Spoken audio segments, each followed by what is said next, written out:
बोलूंगा कि इस दीपक मोहम्मद को जब तक इसका खतना नहीं कर देते आपको इसका खतना करना पड़ेगा। इसे तो ये जो बजरंग दल है ना, ये आतंकवादी संगठन बन चुका है। मोहम्मद दीपक बजरंग दल के लड़कों से भिड़ गया और उनको उसने ठिकाने लगा दिया। तुमने अंकिता भंडारी के लिए कितनी आवाज उठाई बताना जरा, तुम जो तुम इतनी बड़ी बड़ी बातें करो, वो तो हिंदू थी, हिंदू बहन थी। दोस्तों स्वागत करता हूं आप सभी का। मोहम्मद दीपक नाम तो सुना होगा। जी हां दोस्तों, यही हैं मोहम्मद दीपक जो सांप्रदायिक सौहार्द की पूरे देश में मिसाल कायम कर रहे हैं।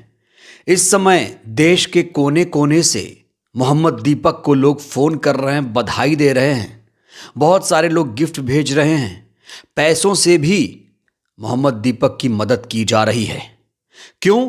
क्योंकि मोहम्मद दीपक जैसे लोगों की आज देश को सख्त ज़रूरत है। लेकिन जो लोग हिंदू मुस्लिम के नाम पर, नफरत के नाम पर देश को बांट रहे हैं, उन्हें मोहम्मद दीपक बिल्कुल रास नहीं आ रहे हैं। वहीं मोहम्मद दीपक को लेकर हर रोज नए नए खुलासे हो रहे हैं। खबर यह भी है कि मोहम्मद दीपक का परिवार डरा हुआ है, बजरंग दल से डरा हुआ है, बेटी का स्कूल छूट चुका है और इस समय बजरंग दल लगातार मोहम्मद दीपक को धमकियां दे रहा है। इस बीच उत्तराखंड की बेटी भी सोशल मीडिया पर वायरल हो रही है। कौन है ये लड़की जो लगातार उत्तराखंड सरकार को चेतावनी दे रही है? कैसे बजरंग दल वालों को धमका रही है, कैसे उनकी बखिया उधेड़ रही है? मैं यहाँ बजरंग दल जानबूझ के बोल रहा हूँ। और बजरंग दल वाले किस तरीके से इस बेटी को धमका रहे हैं, इस बेटी की जुबानी भी मैं आपको सुनाऊंगा इस वीडियो में। साथ ही साथ मोहम्मद दीपक का ताज़ा वीडियो भी मैं आपको दिखाऊंगा। उन लोगों का वीडियो भी दिखाऊंगा जो लगातार मोहम्मद दीपक की सराहना कर रहे हैं। उन नफरती, जातिवादी, धार्मिक उन्मादियों का भी वीडियो दिखाऊंगा जो लोग इस समय मोहम्मद दीपक से जले हुए हैं, जल भुन गए हैं, परेशान हैं, बौखलाए हुए हैं, क्योंकि नफरत की राजनीति को मोहम्मद दीपक ने मात दे दी है, चैलेंज कर दिया है। और इसीलिए देश के कोने कोने में अब लोग मोहम्मद दीपक बन रहे हैं। दोस्तों, उत्तराखंड के कोटद्वार में 26 जनवरी को बजरंग दल के कुछ गुंडे पहुंचते हैं और एक मुस्लिम दुकानदार को धमकाते हैं। कहते हैं कि अपने दुकान का नाम बाबा क्यों रखा है, इसे बदल डालो, बाबा नाम नहीं होना चाहिए। उसके बाद दीपक पहुंचते हैं। दीपक इन गुंडों से भिड़ जाते हैं, उस मुस्लिम दुकानदार को उनके चंगुल से बचाते हैं, छुड़ाते हैं। उसके बाद मोहम्मद दीपक की पूरे देश में चर्चा होने लगती है। गुंडे उनका नाम भी पूछते हैं कि बताओ तुम्हारा क्या नाम है। तो दीपक उन गुंडों से कहते हैं कि मेरा नाम मोहम्मद दीपक है। कहा जा रहा है कि उन्होंने जानबूझकर ऐसा कहा था जिससे देश में नफरत करने वालों को चोट पहुंचे, और ऐसा हुआ। जो संदेश देना चाहते थे ऐसा हुआ। नफरती लोग इस समय बौखलाए हुए हैं। इस पूरे मामले में एक और बड़ी अपडेट मिल रही है। खबर यह है कि कोटद्वार हेट स्पीच केस में दीपक बजरंगी गिरफ्तार हो चुका है। दीपक बजरंगी की गिरफ्तारी के बाद बीजेपी एमएलए का एक चौंकाने वाला बयान सामने आया है। इनका नाम है रितु खंडूरी। रितु खंडूरी भारतीय जनता पार्टी की एमएलए हैं, विधायक हैं। इन्होंने जो बयान दिया है उसने पूरे देश को हैरान करके रख दिया है। ये अपने बयान में कह रही हैं कि गलत इंप्रेशन जा रहा है, कोटद्वार का गलत इंप्रेशन जा रहा है। जब बदरंगियों ने मुस्लिम दुकानदार को टारगेट किया था, तब रितु खंडूरी ने कुछ नहीं कहा था। तब ये नहीं कहा था कि हमारे उत्तराखंड में नफरत क्यों फैला रहे हो, ऐसे नफरती गुंडों को तुरंत गिरफ्तार करो, कोई बयान नहीं दिया। लेकिन अब जब मोहम्मद दीपक का लगातार इंटरव्यू हो रहा है, लगातार देश दुनिया से उनको फ़ोन किए जा रहे हैं, उनको इनाम दिया जा रहा है, गिफ्ट भेजे जा रहे हैं, तब इनका भी दर्द फूट पड़ा है। सुनिए बीजेपी एमएलए ने क्या कुछ कहा इस पूरे मामले पर। देखिए, बहुत दुखद है सामाजिक चीज को पॉलिटिकल कर देना और तुरंत से उसको पॉलिटिकल कर देना।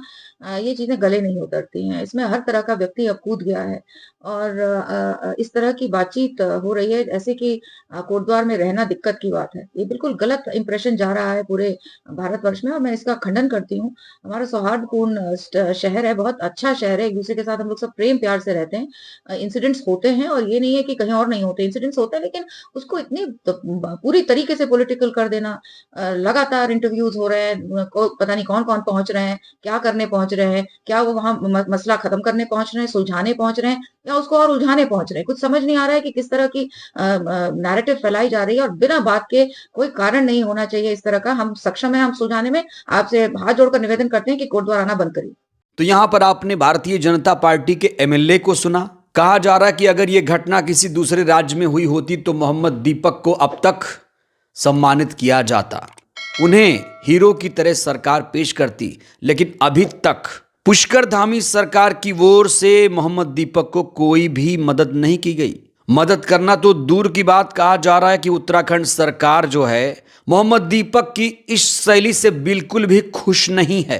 हैरानी की बात तो यह है कि 26 जनवरी को कोटद्वार में जब यह घटना घटी थी तो उत्तराखंड के सीएम पुष्कर धामी भी कोटद्वार में मौजूद थे। कहा जा रहा है बजरंगियों के सर पर सरकार का हाथ है। बड़ा सवाल यह है, क्या ऐसा अगर किसी हिंदू बुजुर्ग के साथ हुआ होता तो क्या उसके बाद सरकार का यही रवैया होता? सरकार ने बजरंग दल को आखिर इतनी ज्यादा आजादी क्यों दे रखी है कि ये लोग गुंडई पर उतारू हो जाते हैं? दोस्तों, इस समय खबर यह भी मिल रही है कि तमाम पत्रकारों को कोटद्वार के बॉर्डर पर रोका जा रहा है, उन्हें एंट्री नहीं मिल रही है। और इस समय खबर यह भी आ रही है कि मोहम्मद दीपक के जिम पर नफरती गुंडों ने हमला किया है। ये ताज़ा तस्वीरें सामने आई हैं। इस बीच इस पूरे घटनाक्रम पर सिलसिलेवार तरीके से मोहम्मद दीपक की तमाम प्रतिक्रियाएं भी सामने आई हैं। मोहम्मद दीपक ने नफरती गुंडों को कड़ा सबक सिखाते हुए सख्त संदेश दिया है। उन्होंने साफ तौर से संदेश देते हुए कहा है कि मैं जो कर रहा हूं ऐसे ही करूंगा, मैं इंसानियत के लिए हमेशा लड़ता रहूंगा। और नफरती गुंडों के लिए एक पैगाम देते हुए कहा है कि पहले तुम लोग तो हिंदू बन जाओ। जब अंकिता भंडारी केस हुआ था तो तुम नफरती गुंडे क्या कर रहे थे? क्या अंकिता भंडारी के लिए कभी तुम लोगों ने आवाज बुलंद की? सुनिए दीपक ने क्या कुछ कहा। हिंदुस्तान में एक कौम को बहुत टारगेट किया जाता है, वो है मोहम्मदन कौम। मैं इसके बहुत खिलाफ हूँ, पहली बात। दूसरी बात यह है कि मैं कह रहा हूँ कि मोहम्मदन ठीक भी है तो मोहम्मदन गलत भी है, हिंदू ठीक भी है तो हिंदू गलत भी है। और वो उनकी सोच है, वो क्या बोल रहे हैं चलो मैंने मान लिया, मतलब शियात का मतलब है जो भी है एक्सवाइजेड, जो बोल रहे हैं कि मोहम्मदन ऐसा करते हैं। यार तुमने अंकिता भंडारी के लिए कितनी आवाज उठाई बताना जरा तुम, जो तुम इतनी बड़ी बड़ी बातें करो। वो तो हिंदू थी, हिंदू बहन थी हमारी, और हमारे देश की बेटी थी, हमारे उत्तराखंड की बेटी थी। उसके साथ अत्याचार किया, उसके साथ दुष्ट कर्म किया, उसको मारकर फेंक दिया गया है। आज उसके घर परिवार वालों से पूछो ना, उसके घर परिवार वालों से पूछने तो जा नहीं रहे वो। उसके लिए एक पोस्ट तक उन्होंने डाली फेसबुक के अंदर। हमने अंकिता भंडारी के लिए भी आवाज उठाई है, हमने इस बाबा जी के जो साथ हुआ है इसके लिए भी आवाज उठाई है, और आगे भी उठाते रहेंगे कि जहां भी गलत होगा मैं चौड़ा होकर वहां पर खड़ा रहूंगा, क्योंकि मेरे को जवाब देना है अपने भगवान को, अपनी माँ को, जिसने मेरे को पैदा किया है और जिसने पैदा करके मेरे को ये सब कुछ सिखाया कि बेटा जहां भी गलत होगा तो आवाज उठाएगा। और मैं चाहता हूं कि आपका आशीर्वाद और आपका प्यार हमेशा बना रहे और इंसानियत हमेशा जिंदा रहे। वहीं मोहम्मद दीपक की लोकप्रियता से किस तरीके से नफरती लोग पगलाए हुए हैं, दोस्तों ये वीडियो भी आपको देखना चाहिए। इनकी नींद उड़ी हुई है, इनके होश उड़े हुए हैं, इनको कुछ सूझ नहीं रहा है कि करें तो क्या करें। जो लोग नफरत फैला रहे हैं, जो लोग नफरत के समर्थक हैं, वो किस तरीके से मोहम्मद दीपक की लोकप्रियता से घबराए हुए हैं, इसका ताजा उदाहरण देखिए आप। अपने बजरंग दल के शेरों के बीच में, और मैं कोटद्वार के जितने भी मेरे भाई हैं सबसे बोलूंगा कि इस दीपक मोहम्मद को जब तक इसका खतना नहीं कर देते, आपको इसका खतना करना पड़ेगा, इसे मोहम्मद ही बनाना पड़ेगा। ध्यान रखना, मोहम्मद के नाम में कितनी ताकत है वो इसको दिखाना। और जो ये कह रहा था कि मोहम्मद के नाम में ताकत है, तो इस जिहादी सुअर को ये भी दिखा देना कि भगवान श्री राम के नाम में कितनी ताकत है। इस सुअर को दिखा देना। मैं अपने सभी भाइयों से कह रहा हूँ, बजरंग दल के और जितने भी गौरव दल के सभी भाई हैं सबसे बोल रहा हूँ। मोहम्मद दीपक बजरंग दल के लड़कों से भिड़ गया और उनको उसने ठिकाने लगा दिया, लेकिन बुजुर्ग पर हमला नहीं होने दिया। मैं मोहम्मद दीपक से पूछूंगी, जब ये इसके भाईचारे वाले भाई हिंदू लड़कियों को काटकर फ्रिज में रख देते हैं, तब मोहम्मद दीपक अपना शरीर का बल क्यों नहीं दिखाता है? मोहम्मद दीपक को यह बात बताना चाहूंगी कि यूएन की जो आतंकवादियों की लिस्ट आई थी ना, उसके अंदर कोई बजरंग दल के लड़के नहीं है, उसके अंदर कोई आरएसएस के लड़के नहीं है, उसके अंदर कोई भाजपा के लड़के नहीं है। तो जो लोग बजरंग दल वालों को हीरो मान रहे हैं, जो लोग नफरत को सपोर्ट कर रहे हैं, उनको इस बेटी की आवाज जरूर सुननी चाहिए, क्योंकि इस बेटी ने बजरंग दल वालों पर जो आरोप लगाया है वो बेहद संगीन है।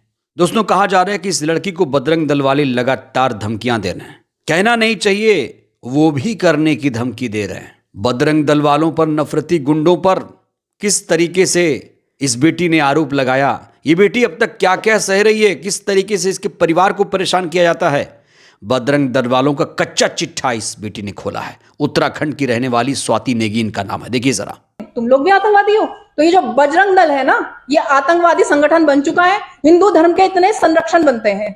ये जो भाजपा हो गई, बजरंग दल हो गए, तुम तब कहां जाते हो जब तुम्हारी गाय सड़कों पे घूमती रहती है? तब क्यों नहीं तुमको याद आता कि वो हमारी गाय माता है? संविधान की कसम लेके मुख्यमंत्री बने हैं और लैंड जिहाद, लव जिहाद बोलते हैं। और उनका मैंने सुना कि उसके बाद जब उनके ऊपर ये हेट स्पीच में नंबर 1 आ गए, उसके बाद बोलते हैं हिंदू धर्म की रक्षा के लिए मैं करूंगा। अरे संविधान की कसम खा के बने हो। ये लव जिहाद डाल के इन्होंने लोगों के दिमाग में इतना गंद कर दिया है। मैं गलत के खिलाफ हमेशा बोलूंगी और मरते दम तक बोलूंगी। मुझे रेप करने की धमकियां भी मिलती है, मुझे जान से मारने की भी धमकियां मिलती है, और रेप करते ना ये भी बोलते जय श्री राम बोलते मेरा रेप करेंगे। बड़ा सवाल ये है कि उत्तराखंड सरकार क्या इस बेटी को सुरक्षा देगी? अंकिता भंडारी को अभी तक इंसाफ नहीं मिला। अगर इस बेटी के साथ कुछ अनहोनी हो गई तो आखिर उसका जिम्मेदार कौन होगा? इस बीच तमाम नेता किस तरीके से मोहम्मद दीपक की हौसला अफजाई कर रहे हैं, ये भी दोस्तों मैं आपको दिखाना चाहता हूं। राज्यसभा सांसद संजय सिंह मोहम्मद दीपक की तारीफ कर रहे हैं। वहीं कांग्रेस के सांसद दीपेंद्र सिंह हुड्डा ने मोहम्मद दीपक से फोन पर बातचीत की है। देखिए दोनों ने कैसे तारीफों के पुल बांधे हैं। देखिए बहुत गलत हो रहा है। मैं तो ये कहता हूं कि भाई नाम बदलवाने वाले, बोर्ड बदलवाने वाले ये भारतीय जनता पार्टी और बजरंग दल और विश्व हिंदू परिषद के लोग कौन होते हैं? उनकी 25 साल पुरानी बाबा रेडीमेड की दुकान थी, तो नाम बदलने की आप कोशिश करेंगे तो स्थानीय लोगों ने विरोध किया। मैं दीपक कुमार जैसे बहादुर लोगों का, उनके हौसलों का नमन करता हूं, उनकी बहादुरी को नमन करता हूं। हेलो, हाँ नमस्कार दीपक। मैं दीपेंद्र सिंह हुड्डा बोल रहा हूँ, सांसद हरियाणा से। मैंने देखा दीपक, आपने बड़ी इंसानियत का, बहुत बहादुरी का काम किया भाई। मैंने देखा, सारी चीज मैंने पढ़ी, फिर मैंने कहा कि आपको एक बार फोन करके और आपको ये बताऊं कि आप अकेले नहीं हो। आपके साथ हर वो हिंदुस्तानी है जिसके मन में इंसानियत का भाव है, और हम आपके साथ हैं डट के, और कोई घबराने की जरूरत नहीं है। पूरी तरीके से आपके साथ हैं। कोई भी हमारे लायक बात हो आप बताना, मैं अपना कॉन्टैक्ट इन्फॉर्मेशन भी आपको दूंगा। तो आपने एक ऐसा काम किया जो कि मैं समझता हूँ कि करोड़ों नौजवान उसको एक हमेशा ये देखेंगे कि भाई देखो ये काम बिल्कुल ठीक किया है। तो अगर ये सरकार मोहब्बत को बढ़ावा दे रही है, भाईचारे को बढ़ावा दे रही है, अमन चैन चाहती है, शांति चाहती है, तो उसे नफरतियों पर शिकंजा कसना पड़ेगा। हालांकि दीपक बजरंगी इस समय पुलिस के शिकंजे में आ चुका है। सरकार को चाहिए, प्रशासन को चाहिए कि वो इस समय मोहम्मद दीपक, जो उनका परिवार डरा हुआ है, उनको सिक्योरिटी दे, उनकी हौसला अफजाई करे। अगर देश में अमन चैन फैलाना है, इसी तरह से भाईचारा बढ़ाना है, तो पुलिस को, सरकार को मिलकर इसमें काम करना पड़ेगा। बहरहाल दोस्तों, इस वीडियो में इतना ही। मोहम्मद दीपक ने जो दिलेरी दिखाई, आप किसे हीरो मानते हैं? बजरंग दल वालों को? आपके लिए कौन हीरो है? मोहम्मद दीपक जैसे लोग या फिर नफरती चिंटू? और हाँ, ज्यादा से ज्यादा संख्या में आप लोगों को आज अपनी प्रतिक्रिया देनी है। शुक्रिया।